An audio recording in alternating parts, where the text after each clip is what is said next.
Découvrir la mission de référent handicap en CFA et organismes de formation. Les différentes déficiences et leurs principales répercussions en formation et en emploi.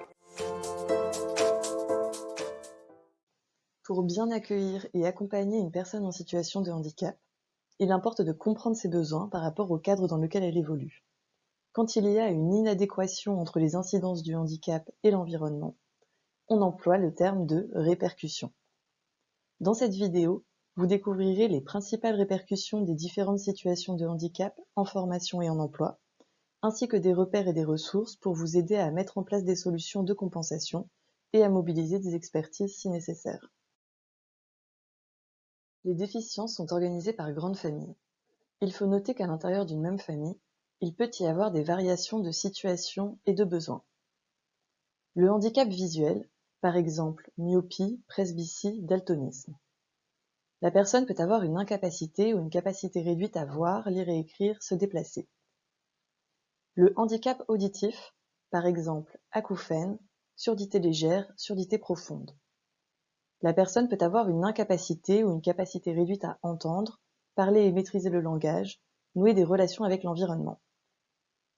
Le handicap moteur, par exemple lombalgie, troubles musculo-squelettiques, paralysie.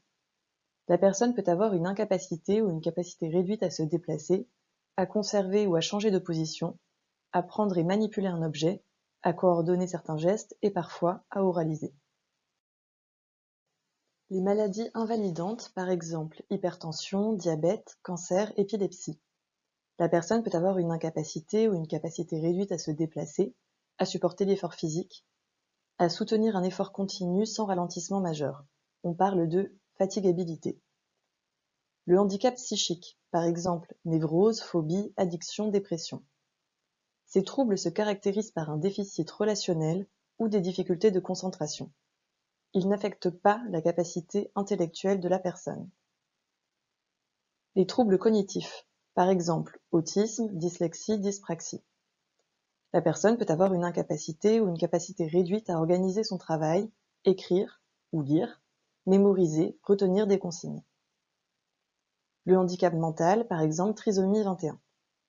La personne peut avoir une incapacité ou une capacité réduite à conceptualiser, se repérer dans le temps, se concentrer, nouer des relations avec l'environnement. Certaines personnes sont touchées par plusieurs déficiences, on parle de multi-handicap.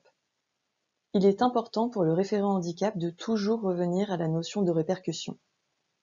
Les solutions qui seront mises en place doivent viser la compensation de la déficience qui empêche ou limite la personne dans sa formation ou son emploi. Une répercussion du handicap visuel en formation ou en emploi peut être la difficulté à se déplacer à l'intérieur de la structure. Une solution consiste à adapter l'environnement en mettant en place des repères sonores ou tactiles dans les locaux.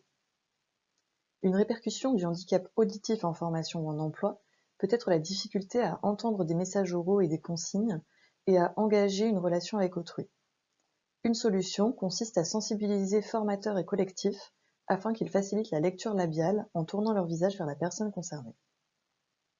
Une répercussion du handicap moteur en formation ou en emploi peut être la difficulté d'accès au lieu de formation ou de travail. Une solution consiste à mobiliser une aide financière à la mobilité qui peut permettre par exemple l'aménagement d'un véhicule personnel. Une répercussion des maladies invalidantes en formation ou en emploi peut être une grande fatigabilité, et la solution peut résider dans l'aménagement d'un espace et de temps de repos et un allègement des horaires de formation ou de travail. Une répercussion du handicap psychique en formation ou en emploi peuvent être une instabilité dans les relations avec autrui et des troubles du comportement. Une solution peut consister en la désignation d'un référent et la sensibilisation du collectif. Une répercussion des troubles cognitifs en formation ou en emploi peut être une difficulté de mémorisation des consignes. Une solution consiste à donner des consignes simples, courtes, et à décomposer les différentes étapes d'une tâche en sous-étapes. Une répercussion du handicap mental en formation ou en emploi peut être une difficulté d'acquisition des connaissances et des compétences. Une solution consiste en l'adaptation de la formation avec une pédagogie et des supports simplifiés, par exemple en ayant recours au FALC, facile à lire et à comprendre, et à des pictogrammes.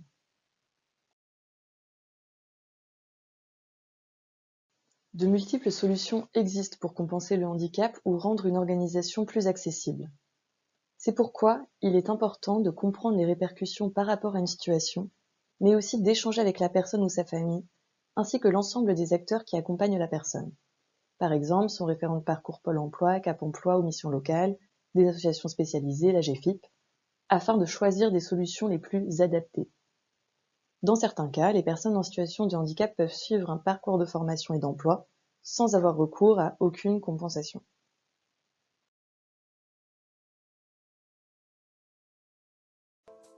Pour aller plus loin, nous vous invitons à consulter le centre de ressources numériques de la RHF, ainsi que les ressources et autres sources d'informations mises à votre disposition sous forme de liens dans le document PDF en complément de cette vidéo.